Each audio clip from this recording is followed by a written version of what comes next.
L'éducation est un sujet qui a traversé le temps et qui est aujourd'hui encore d'actualité. Et justement, aujourd'hui je vais te présenter un webtoon qui en traite et sans plus tarder, je te présente une éducation irréprochable.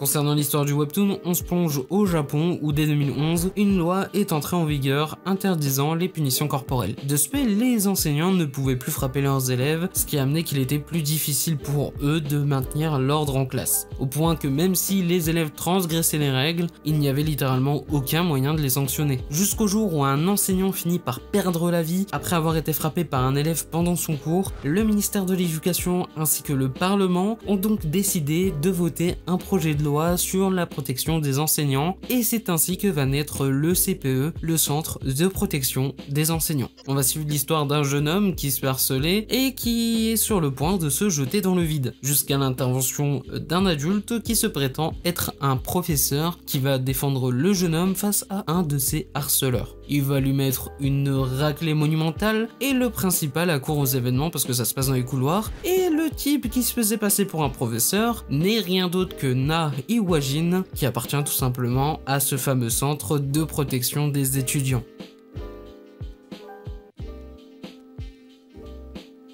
Ce webtoon est une masterclass certifiée, abordant de nombreux sujets aussi importants que les uns que les autres, tout en restant dans un terme d'éducation qui reste quand même un terme très large. L'éducation passe par l'école, mais aussi la maison, elle passe par les professeurs aussi bien que les élèves. Tous les points sur lesquels repose le terme éducation est exploité, et ce dans un divertissement complet. Je veux dire, chaque semaine, moi perso, j'avais hâte de découvrir les épisodes, et quitte à payer un peu, découvrir ce qui va se passer. Du harcèlement, aux violences physiques, l'éducation d'un enfant, les professeurs miteux qui touchent des pots de vin pour donner de bonnes notes à des élèves et qui cassent les couilles à des bons élèves, des chefs de village ou un peu douteux qui font du trafic d'argent, il s'en passe des choses, toujours avec des morales à la clé qui feront prendre conscience de beaucoup de choses au lecteur. L'émotion qui s'en dégage reste tout de même palpable. En tout cas, à de très nombreuses reprises, j'ai été pris au trip, notamment sur la mise en scène ou encore la qualité des dessins qui sont d'une beauté sans nom. Aujourd'hui, actuellement, le webtoon compte à peu près 80 chapitres, en tout cas au moment que je tourne, et bien sûr dispo sur webtoon. Petit hic, c'est qu'il est en daily pass, donc t'es obligé de payer ou sinon t'es obligé d'attendre un jour pour découvrir le chapitre d'après, mais en tout cas tu le regretteras pas, c'est vraiment un excellent webtoon. En tout cas voilà, c'était Goten, j'espère que cette petite vidéo t'a plu, on se dit à la prochaine pour une nouvelle vidéo, ciao ciao.